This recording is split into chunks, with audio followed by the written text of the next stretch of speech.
De retour sur le plateau de la Tranche Info, place maintenant à l'échange et au débat dans notre focus. Et je reçois nos observateurs du mardi en la personne de Daryl Peseron. Bonsoir Daryl. Bonsoir Harold, bonsoir la Guadeloupe. Et Miguel Garin. Bonsoir Miguel. Bonsoir Harold, bonsoir la Guadeloupe. Alors, vous avez tablé ce soir sur une thématique, la thématique donc des non-lieux. Donc le thème de l'émission ce soir c'est Guadeloupe, terre de non-lieux. Pourquoi Daryl ? Actuellement, je suppose que par rapport à l'actualité du moment, notamment vis-à-vis du chlordécone et récemment de Clodo, Claude Jean-Pierre, qui actuellement, via le procureur qui s'appelle Xavier Sicot, qui souhaite justement mettre en place un non-lieu pour ne pas faire en sorte qu'il y ait de procès vis-à-vis des deux personnes qui étaient responsables. Incriminés, donc les deux gendarmes qui auraient été Exactement. Et je m'étais dit, tiens, vu que depuis que j'étais là, j'ai fait beaucoup de promotions vis-à-vis de ChatGPT, de son utilisation, alors je me suis dit, tiens, on va essayer de concilier un peu les deux.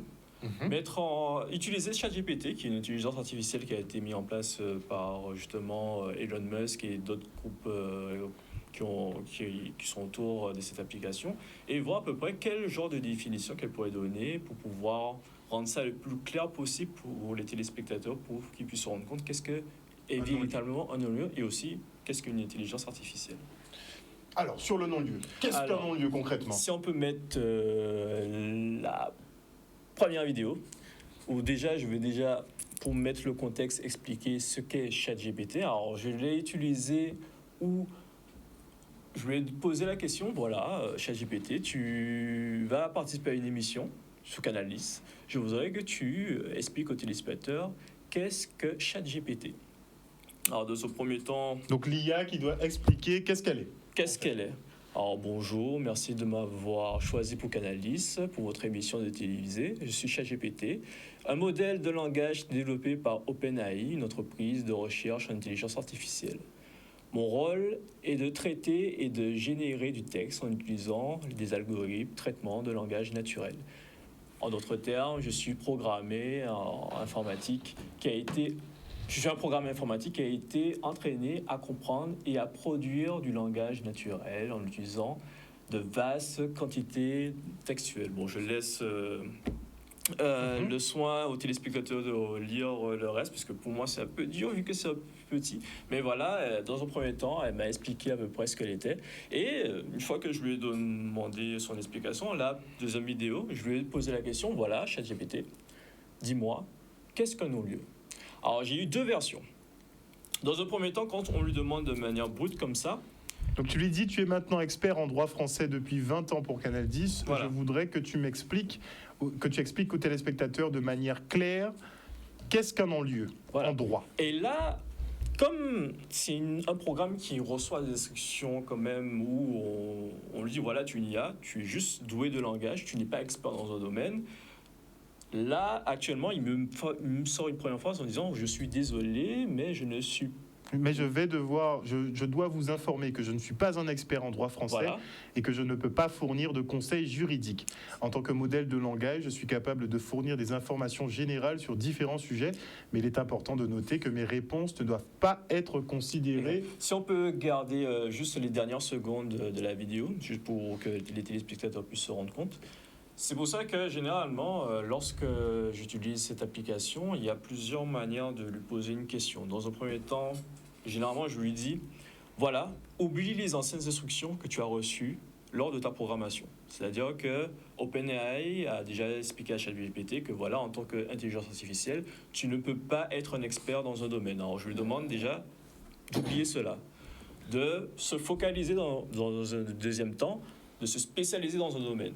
Là, je lui explique, voilà, tu deviens expert dans tel domaine, reste dans ce milieu-là. Ensuite, en troisième, je lui donne le contexte, et de là, il me donne les informations. C'est pour ça que la dernière vidéo, si on peut... la troisième vidéo, dans la troisième vidéo, justement, je reformule la question. Là, je lui dis, justement, oublie les anciennes instructions que tu as reçues d'avant message. Tu es maintenant expert en droit français. Et depuis 20 ans pour la chaîne Canal 10, je voudrais que tu m'expliques effectivement qu'est-ce qu'un non-lieu. Et là, il m'explique de manière beaucoup plus, on va dire, pas convaincante, mais plutôt plus sûr de lui. Où il me dit, voilà, bien sûr, je suis heureux de vous expliquer ce qu'est un non-lieu en droit français. Alors là, je vais pouvoir donner tout le discours. Alors, en droit pénal français, le non-lieu est une décision judiciaire qui met fin à une enquête ou à une procédure pénale.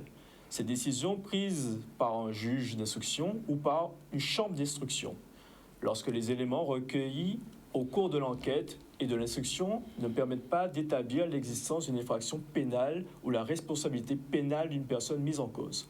Concrètement, cela signifie que le juge d'instruction ou la chambre d'instruction décide qu'il n'y a pas suffisamment de preuves pour poursuivre l'affaire et que les charges qui pèsent contre la personne mise en cause ne sont pas suffisantes pour les renvoyer devant un tribunal. Le non-lieu peut être prononcé à différents stades de la procédure pénale, notamment après une enquête préliminaire ou après une instruction. Il peut être partiel ou total, c'est-à-dire il peut être concerner un ou plusieurs personnes mises en cause et certaines infractions qui leur sont reprochées. Il est important de souligner que le non-lieu est une décision définitive qui met fin à la procédure pénale. Cela signifie que si un non-lieu est prononcé, l'affaire ne pourra plus être poursuivie, sauf en cas de découverte de nouveaux éléments de preuve. En conclusion, le non-lieu est une décision judiciaire qui met fin à une enquête ou à une procédure pénale lorsque les preuves recueillies ne permettent pas d'établir l'existence d'une infraction pénale ou la responsabilité pénale d'une personne mise en cause. Alors, ce qui est bien avec ce logiciel, c'est que si il y a un domaine en particulier, tu vois, au niveau du droit, tout ce qui est, je parle surtout du droit parce que au niveau de la médecine, ça reste un peu vague vis-à-vis de ce genre d'outils. Mais en tout cas, pour tout ce qui est textuel, notamment au niveau du droit, du moment que tu lui donnes le contexte, il peut te donner des définitions de manière claire et nette que tu peux retrouver, qui sont généralement peut-être plus difficiles pas à trouver sur Internet, mais qui peut être moins, comme c'est bien vulgarisé. Voilà. Comme c'est bien exprimé et tout, donc là c'est beaucoup plus clair et là tu peux avoir déjà de meilleurs éléments de compréhension. Et justement, je m'étais dit, voilà, si on peut mettre la prochaine vidéo, je me suis dit, bon, je vais lui donner le contexte, justement, dans l'affaire de Claude Jean-Pierre. Et je lui ai dit, voilà... Alors, je t'explique pourquoi je t'ai demandé cela. Et là, j'ai résumé à peu près toute l'affaire de Claude Jean-Pierre. De Claude Jean-Pierre, père de famille, à la retraite âgé de 67 ans, est stoppé par 2 gendarmes derrière la mairie de DS. Ce qui devait être un banal contrôle routier, c'est mal terminé. Donc, tu précises que la scène a été filmée, que sa famille a porté plainte et que dès le début de la procédure, le procureur, donc Xavier Sicot, puisque c'est lui qui demande le non-lieu dans cette affaire, il estimait que ces derniers avaient respecté les règles d'interpellation. Donc il tient le même discours à l'heure d'aujourd'hui en disant qu'il ne voit rien d'anormal sur la vidéosurveillance qui montre l'interpellation de Claude Jean-Pierre. Et c'est ce qui fait effectivement, c'est ce qui pose problème. Et là... ChatGPT, en ayant pris ces informations, bon, là, il prend beaucoup plus de temps parce qu'il doit assimiler ce que je lui ai dit, en même temps chercher dans... Mais c'est des réponses en temps réel. C'est ça, ce sont des réponses en temps réel. Donc là, actuellement, il est en train de se dire, OK, il m'a dit ça. Par rapport à ma banque de données textuelles, comment je dois lui répondre afin que la réponse puisse être en adéquation avec la manière dont il a été codé. Parce que ChatGPT a été codé de telle sorte de répondre toujours de manière polie et sans de propos qui pourraient choquer, etc., afin de donner une réponse qui puisse satisfaire le plus grand nombre, en fait. Donc là, voilà, il explique que voilà, il a compris la situation et... Dans l'affaire que vous décriviez, le procureur de la République de Basse-Terre a donc décidé de demander un non-lieu, c'est-à-dire de mettre fin à la procédure pénale engagée contre les gendarmes mis en cause dans le décès de Claude Jean-Pierre. La décision de demander un non-lieu signifie que le procureur considère qu'il n'y a pas suffisamment de preuves pour poursuivre les gendarmes pour les impliquer dans la mort de M. Jean-Pierre. Cela peut être le cas lorsqu'il n'y a pas assez de preuves pour établir la responsabilité pénale d'une personne mise en cause lorsque les charges qui pèsent contre elles ne sont pas suffisantes pour renvoyer devant le tribunal. Cependant, et là il va donner justement une procédure pour pouvoir, on va dire, contrer un peu ces décisions. Mais là, en gros, il reprend un peu la définition qu'on lui avait demandé au début. Et il va donner des éléments supplémentaires pour expliquer comment on peut justement empêcher que le non-lieu, même s'il il a été jugé, quelles sont les procédures possibles, en tout cas dans le droit français, pour pouvoir justement faire appel à ce genre de décision. Si on peut mettre la vidéo vers la fin, parce que je crois qu'il m'avait pris 3 minutes, 4 minutes. 4 minutes de réponse? Ouais, il m'a pris beaucoup de temps. Et je me suis dit, bon, ça semble... Quand ça commence à être un peu plus pointilleux pour lui, c'est là où il commence à galérer. Après, c'est vrai que actuellement, c'est une application qui est en 2 versions. Il y a la version gratuite, qui est ce qu'elle est. C'est celle que j'utilise actuellement. Et la version payante de ChatGPT, qui est beaucoup plus rapide, de l'ordre de 20 € par mois, qui là donne des éléments de réponse beaucoup plus rapides et en même pas, au moment même où vous posez votre question, dès que vous faites entrer, en même pas 3 secondes, il donne déjà tous les éléments de réponse. Bon, la version gratuite, bon, on va dire, c'est une petite version d'essai, avec quelques options. Exactement. Mais pas très très bien équipée. Ouais. Okay. Du coup, avant de continuer quand même, j'aimerais un peu recentrer le sujet sur l'histoire de non-lieu et revenir un peu sur la définition. Pourquoi on parle de la Guadeloupe, donc terre de non-lieu? C'est aussi parce qu'il y avait eu un non-lieu en fait pour le chlordécone, malgré les éléments. Ouais, on avait déjà parlé de ça. Et par rapport à la définition, il te dit concrètement que c'est qu'il n'y a pas de preuve, il n'y a pas d'éléments, il n'y a pas de coupable, voilà. Ou alors d'éléments qui pourraient prouver véritablement à 100% qu'il n'y aurait pas de doute potentiel vis-à-vis d'un jugement qui pourrait être donné, quoi. Ben voilà, concrètement, en ce qui concerne le chlordécone, on est sur une arrêt de commercialisation en 1976 aux États-Unis. En 1990, je crois, pour la France, et pour la Guadeloupe, 1993. Il y a eu 3 ans de dérogation. Donc 3 ans de dérogation. Que je sache, une dérogation, ça ne sort pas du ciel. Déjà. Une dérogation, ça ne sort pas du ciel. Mais on sait qui sont les responsables. Au niveau on sait qui sont les responsables. Et éventuellement, si ces gens-là, les responsables ne peuvent pas prendre, parce que je les comprends, mais ces responsables-là, ça représente, entre guillemets, quelque chose, une entité. L'entité en question pourrait être jugée coupable, entre guillemets. Et si l'entité en question, c'est l'État, par exemple. Voilà, mais on demande à l'État de se condamner dans une affaire où il est lui-même responsable. Donc on sait bien, en général, comment se termine... Et c'est marrant tout ça, parce qu'en fait...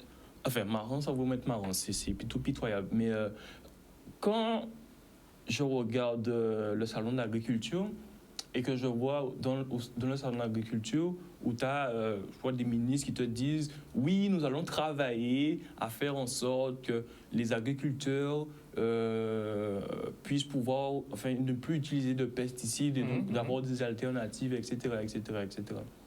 Mais déjà, c'est pas les ministres qui travaillent, d'accord? C'est les chercheurs qui cherchent des produits. Et j'ai trouvé que c'est quand même fou de voir qu'on se retrouve en fait dans une espèce de... C'est pas une justice à 2 vitesses, c'est que t'as des gens qui sont là pour faire une prestation, voilà, donc tout ce qui est ministre, etc., qui viennent en Guadeloupe par exemple pour faire une prestation, c'est médiatisé. Et du coup, on aurait dit qu'il faut une scène. En fait, c'est une mise en scène pour pouvoir, j'ai envie de dire, travailler à l'international, parce que concrètement, c'est ce qui se passe. Les choses, on a des petits problèmes, pour la France en Guadeloupe, qui n'intéressent pas la France. Mais concrètement, la France, eux, ce qu'ils font, c'est qu'ils récupèrent en fait l'effet médiatique en fait de la résolution des problèmes qu'ils ont fait, pour en fait avoir un rayonnement international. Voilà, un rayonnement international. On sait faire. Voilà, pour aller faire la guerre contre Poutine, voilà, montrer que on a le gros dos, mais on n'a pas de gros dos. La France. Non, le dos est cassé. Le dos est cassé. Le dos est cassé, oui. La France n'a pas beaucoup de choses. Il faut le dire. Je pense que beaucoup de gens ne voient pas qu'on est vraiment dans un virage historique, puisque après 2000 ans d'hégémonie des pays occidentaux, La carte du monde est en train de se redessiner. On a un monde multipolaire qui est en train de se créer, comme dit Poutine. Et effectivement, les Européens et les Occidentaux ne peuvent rien faire contre ça, puisque c'est déjà amorcé, c'est déjà en cours. Et c'est vrai qu'on est en train de glisser. On va passer peut-être de pays riches à pays pauvres en très peu de temps, mais bon, Et on verra. ça fait bon, je fais un grand aparté, mais ça fait sens encore plus quand tu vois que, justement, en France, c'est quand même fou de voir que, tu sais, au début des émissions, on te disait que l'Afrique, ben, c'est la terre de puissance, etc. Et tu vois que ben, ces jours-ci, ben, la France présente... c'est même pas, ils peuvent pas dire excusez-nous, mais qu'est-ce qu'ils font? Ben, ils retirent leur milice sur place. Pourquoi? On sait très bien pourquoi. Concrètement, quand tu vas enlever tes militaires, ben après tu vas venir dire bon ben on a retiré les militaires, mais est-ce qu'on peut négocier Non, ils sont en train de demander, ne serait-ce que pour les énergies, ils sont en train de gérer des partenariats, enfin gérer, supplier pour avoir des ressources. Parce que concrètement, on a voulu mettre à mal une certaine population, donc à savoir les Russes, et puis finalement c'est plus nous qui sommes dans une situation clairement compliquée. Et aussi pour se dire qu'en soi, quand on regarde le fonctionnement, ça a toujours été la France pour la France, l'intérêt de la France avant tout. Et même dans l'intérêt de la France, en oubliant les Outre-mer ont toujours eu la relation de être un local qui permette à la France de rayonner dans le monde. Local technique. D'où cette fameuse phrase que j'avais sortie que la France a besoin de ses Outre-mer, mais pas de la population. Et je m'étais dit, tiens, imaginons que Macron serait en face de nous, et si on peut mettre l'image en question.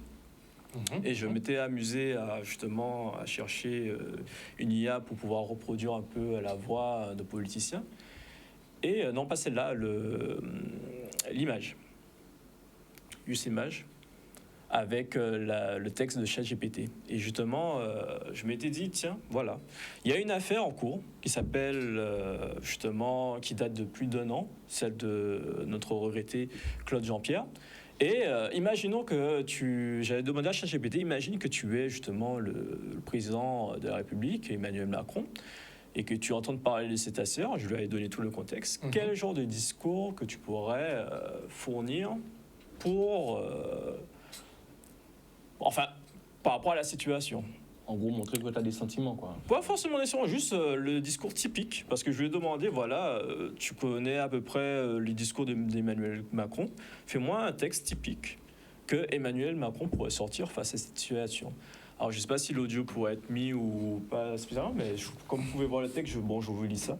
Alors, mes chers concitoyens, je voudrais m'exprimer aujourd'hui au sujet de l'affaire tragique de Claude Jean-Pierre, décédé en décembre 2021. Après une interprétation par les gendarmes de DR... Je crois qu'il a l'audio. Il y a l'audio, ce serait super avec l'audio, comme ça, ce serait encore plus parlant.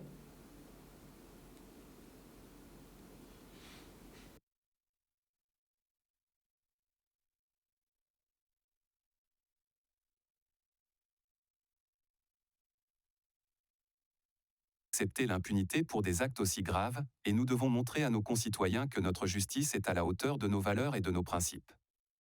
Encore une fois, mes plus sincères condoléances à sa famille. Je tiens à exprimer mes plus sincères condoléances à sa famille et à ses proches. La décision du procureur de la République de Basse-Terre, Xavier Sicot, de solliciter un non-lieu dans cette affaire a suscité de vives émotions au sein de la population, et je comprends tout à fait. Les images de la vidéosurveillance sont choquantes et nous rappellent l'importance de la déontologie et du respect de la vie humaine dans toutes les circonstances.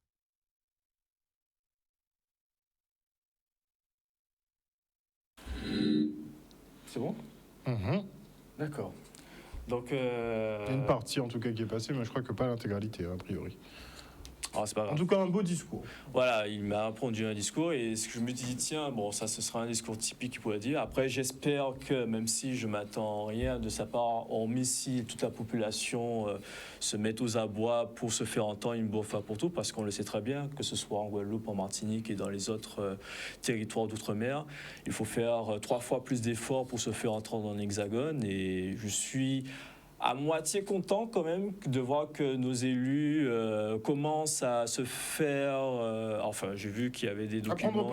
À prendre position une bonne fois pour toutes et il faudrait absolument que la population suive parce qu'il n'est pas normal qu'un homme qui se fasse contrôler par 2 gendarmes trouve la mort sur notre territoire, qu'il n'y ait pas plus de réaction que cela.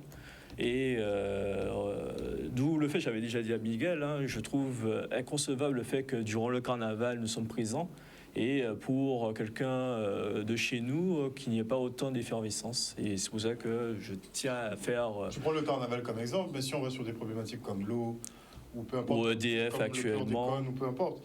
En général, les gens ne se mobilisent pas. Alors que ça aurait pu toucher n'importe qui, justement, de la population. Et il y a eu beaucoup d'émotions vis-à-vis de George Floyd. Et je me dis... C'est vrai que les réactions étaient complètement différentes. C'est vrai qu'on a une grosse mobilisation pour George Floyd. Ben, même en Guadeloupe, en fait. Non, mais justement, je parle de la manif qu'ils ont fait à Pointe-à-Pitre. Là, c'était blindé, ils en ont beaucoup parlé. Mais c'est vrai que quand l'heure de Claude Jean-Pierre est arrivée, il y a eu une omerta un peu les premiers jours. Parce que le procureur avait dit que oui, ne vous en faites pas, laissez la justice. Voilà. Ils ont un peu endormi. Ils ont endormi la situation. Et la famille, parce que la famille qui avait soif de justice, bien sûr, voulait monter au créneau effectivement dès le départ, puisque l'extraction de Claude Jean-Pierre a été quand même très violente. Exactement. Mais c'est vrai qu'on... Il y a eu beaucoup de non-dits parce que... Mais je me demande concrètement s'il n'y avait pas eu de vidéo. Qu'est-ce que ça aurait donné ? Là, le non-lieu aurait été à la limite légitimé puisque personne effectivement n'aurait vu. Donc quand un procureur vient et te dit que l'interpellation s'est passée normalement. Tu dis bon, ben, ça s'est passé normalement, on comprend pas pourquoi la famille telle chose, quoi. Voilà, mais si tu n'as pas de preuve effectivement pour contrebalancer, c'est là où c'est extrêmement délicat. Et la famille qui n'a pas eu la vidéo, donc ça a pris énormément de temps et ça pose problème forcément. Ils ont attendu quand même 2 ans de procédure, 2 ans de procédure pour qu'on leur dise au final de compte qu'on demande un non-lieu. Donc surtout que moi, ce que je me rappelle de tout ça, c'est que le premier réflexe qui a été fait, c'était d'envoyer ces 2 bons monsieur en Hexagone pour les protéger apparemment. Tout ça pour dire à la population, ne vous en faites pas, nous allons faire en sorte que toute la lumière soit faite, donc endormir le maximum possible. Clairement. Et au bout de 2 ans, vu que, actuellement, il n'y a plus de Covid, il n'y a plus, maintenant les gens font leur carnaval et tout, tu dis ça dans le plus grand des calmes, les gars... vu que nous n'avons pas assez d'éléments de preuve, alors qu'il y a une vidéo qui montre l'extraction. Et mais surtout il te dit que l'interpellation, en fait, il ne voit rien de... Parce qu'il se dit... J'ai entendu, il expliquait comme quoi il n'a pas la capacité de remettre en doute les performances... Enfin, en gros, comme il n'est pas gendarme, il ne peut pas évaluer... la manière dont ils doivent réagir. Mais je me dis, attends, mais quand il y a des violences conjugales et tout, comment il fait en fait ? À la limite, je trouve ça incroyable. À la limite qu'il soit sur ce point de détail-là, lui, il défend son camp. Ça, il faut être clair dessus. Lui, il défend son camp. On va même pas plus loin. Après, je dis ça, mais j'ai pas les informations sur l'affaire. Si on se base sur des suppositions, en disant que la famille en fait a des suppositions comme quoi les policiers sont responsables de la mort du monsieur, on n'a qu'à faire une transposition. On regarde l'affaire des grands frères, ils n'ont pas posé beaucoup de questions. Après, s'ils ont fait leur recherche de leur côté et ils n'ont pas donné d'informations à la population. Non, mais clairement. Et ils ont gardé leur truc. Ils ont fait une enquête en quoi ? 2 semaines ? 2 semaines, c'est pour arriver. En France, je crois qu'ils n'ont jamais voyagé aussi vite. C'était incroyable. Je crois qu'ils n'ont jamais voyagé aussi vite. C'est là qu'on voit effectivement que la justice est clairement à 2 vitesses. C'est même pas de la vitesse. Est-ce qu'il y a une justice encore ? Beaucoup de gens se posent la question. Et tu sais, l'objectif, c'est même pas de après, tous mes respects pour la famille et tout. L'objectif, c'est même pas de faire intervenir les policiers en question. L'objectif, c'est que une justice réelle soit faite, en fait. Une enquête réelle soit faite et qu'on mette de que la les lumière sur les responsabilités choses, soient prises. Mais en fait, c'est tout. Je pense que c'est la seule chose que toutes les populations d'outre-mer demandent, que les responsabilités soient pour leurs prises, actes, et que chaque personne paye pour les fautes qu'ils ont faites, et que voilà, et je me dis, si chacun prend ses responsabilités une bonne fois pour toutes, mais déjà il y aura beaucoup moins de pression, moins de comment dire, de remords, d'énervement, il y aura moins d'erreurs, etc. Et on cautionnerait moins justement la bêtise des gens parfois. Exactement. Il y a quelqu'un qui a eu une amende parce qu'il avait insulté la maman de quelqu'un. Voilà, donc... Tu sais, vers l'hôpital. Tu te rappelles? Justement, on peut être jugé extrêmement rapidement quand on est du mauvais côté de la barrière. C'est ce que la justice française n'arrête pas de démontrer à chaque fois qu'elle rend des verdicts dans certaines affaires, et surtout les affaires délicates, c'est qu'elle montre effectivement que quand on a un peu de pouvoir, quand on a un peu d'argent, on peut toujours mieux s'en sortir quand on est une personne lambda. Et dans le cas de Claude Jean-Pierre, c'est quand même ce qui est extraordinaire, c'est que on a la vidéo de surveillance, donc on voit précisément ce qui s'est passé. Donc tout le monde a vu exactement, minute après minute, ce qui s'est passé, l'extraction violente du véhicule, qu'il tombe directement au sol. Dès qu'on l'a extrait, il tombe au sol comme un sac, il s'effondre. Il le laisse au soleil. Le laisse au sol, il a fallu qu'une passante, 10 minutes. Il a fallu qu'une passante passe pour leur dire, mais messieurs, vous devriez, s'il vous plaît, mettre quelque chose pour au moins protéger, sur lui. Donc on rajoute un petit chapeau. On se pose pas la question à savoir pourquoi il est couché au sol pendant 10 minutes. Et on met un petit chapeau sur sa tête et c'est terminé. Après, on le conduit aux urgences et au bout de 10 jours, on se rend compte qu'il a fracture des cervicales et qu'on sort et il décède dans la foulée. La famille a demandé une contre-expertise. Donc, elle a tous les éléments sur la cause et l'origine du décès. Donc, forcément, la justice française a tous ces éléments-là aussi en sa possession. Et malgré cela, on vient nous opposer une demande de non-lieu comme s'il n'y a pas assez d'éléments ou que les agents ont fait leur travail. On veut bien, mais dans ce cas-là, c'est quand même un homicide involontaire. Qu'ils aient fait leur travail ou non, a priori, c'est un homicide involontaire. On prendra les accidentés de la route, vous faites un accident, vous percutez quelqu'un involontairement, cette personne-là décède, vous n'avez pas fait exprès, vous allez en prison. Vous irez en prison, croyez-moi, vous allez en prison directement parce qu'il s'agit quand même d'une personne qui a perdu la vie. Et là...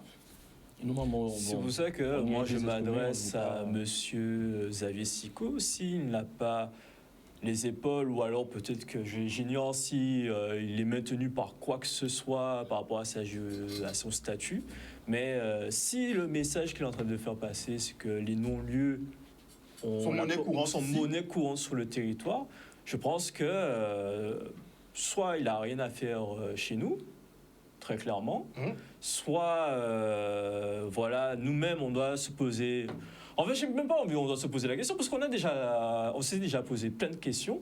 À un moment il faut se dire bon ben on peut plus se laisser faire comme ça.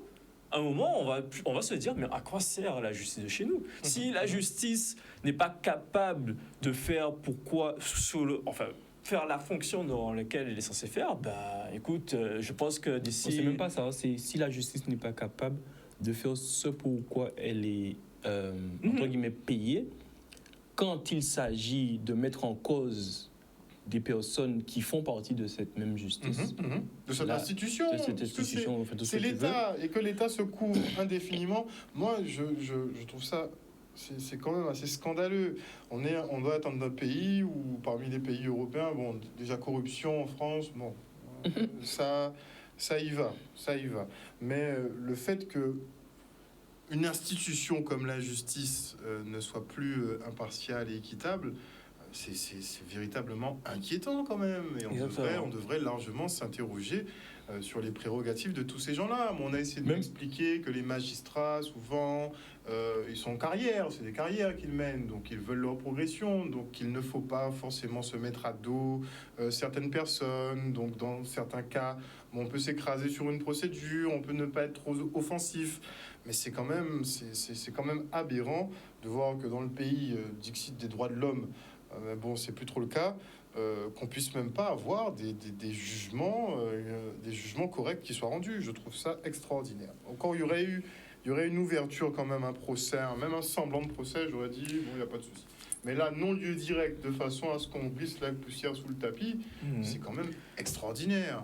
Et je voudrais en profiter, justement, si on peut mettre l'avant-dernière vidéo. Je me suis dit peut-être que ça va peut-être changer les choses. Alors, il y a récemment eu un concert de David Guetta. Je voulais juste montrer à peu près qu'est-ce que ça avait donné. Juste les premières secondes vidéo où il avait utilisé justement une intelligence artificielle qui était spécialisée en reconnaissance vocale d'un individu pour voir si vous voulez le retranscrire. C'est l'avant-dernière vidéo, si on peut la mettre rapidement. Juste. This is the future rave sound. I'm getting lost in an underground. This is the future rave sound. I'm getting lost in an underground.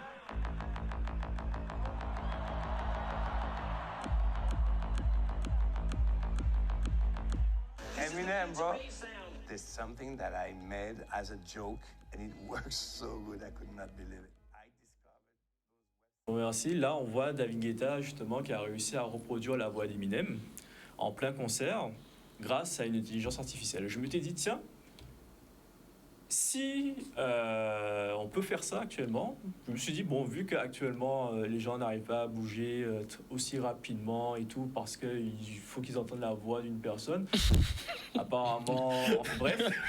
Si on peut mettre la dernière vidéo, et je sais pas, bon, je voulais la mettre à la fin, mais en tout cas, c'est pour donner un aperçu de ce que je pense faire la semaine prochaine, si je peux me le permettre.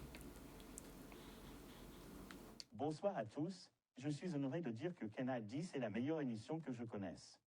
Je tiens à féliciter les jeunes sur le plateau, mais aussi Harold Luce en tant que journaliste. Kim Bered et P.A. Molly. Kim Bered, mais il avait sorti comme ça. C'est pas Molly. Donc là, on connaît voilà, la voix d'Emmanuel Macron, mais ça, c'est la version gratuite. Voilà, là, j'ai utilisé la version gratuite, donc forcément, elle n'est pas aussi percutante que l'original, mais justement, je compte tester la version payante en lui faisant retranscrire un texte que j'aurais produit. Donc on peut on peut rentrer un texte dans l'application, exactement, dans l'intelligence artificielle. Ou même utiliser sa propre voix. Même si j'utilise tester avec sa propre voix, c'est vu que bon, on a un accent, on va pas se le mentir. Et pour Emmanuel Macron, c'est plus un accent parisien qu'il faudrait pour vraiment faire en sorte que la voix puisse... Mais sinon, oui, ça fonctionne aussi avec le texte et la voix. On peut écrire son texte et choisir effectivement la voix de... On aurait pu prendre la voix de Pierre Palmade, par exemple. Exactement. Ça aurait pu être possible.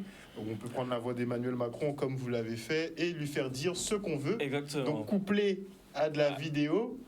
C'est là qu'on a des deepfakes et on expliquera aux téléspectateurs qu'est-ce que c'est. Parce que je me suis dit, donc s'il faut faire une image d'Emmanuel Macron qui dit comme quoi que oui, nous devrions faire en sorte que la justice soit beaucoup plus... remplisse... Plus justice. Non, mais voilà, non, mais qu'elle remplisse sa fonction pour que les choses bougent. Ben, on va essayer de faire ça la semaine prochaine et tout, et montrer à peu près justement jusqu'où va justement l'utilisation d'une intelligence artificielle. Même si là, je vais en utiliser 3, c'est-à-dire la voix, le texte, la voix et l'image. Super. Super. Et tu avais fait celle-là aussi. Je voudrais m'exprimer aujourd'hui au sujet de l'affaire tragique de Claude Jean-Pierre, décédé en décembre 2021 après une interpellation par des gendarmes à en Guadeloupe. Mais comme voilà, c'est la version gratuite et que j'arrivais pas encore à le faire dire tout le texte, donc je m'étais arrêté à la première phrase et ça avait déjà donné un truc assez intéressant. On va essayer de bien faire ça pour les téléspectateurs pour qu'ils voient les potentialités justement et peut-être de l'intelligence artificielle. Monsieur Emmanuel Macron, en tant que sa voix a été utilisée sur une chaîne justement telle qu'ici, peut-être qu'il va se dire tiens, pourquoi et c'est quoi cette affaire et que que cette affaire soit... Et tu vas mise en peut-être te avant. pencher sur le cas de Claude Jean-Pierre. En tout cas, Voilà. les élus guadeloupéens sont en train de réagir. Ça fait une semaine maintenant. On utilise a tous des les moyens. communiqués qui sont en train de pleuvoir, que ce soit des députés, des sénateurs, présidents de collectivités majeures, maires.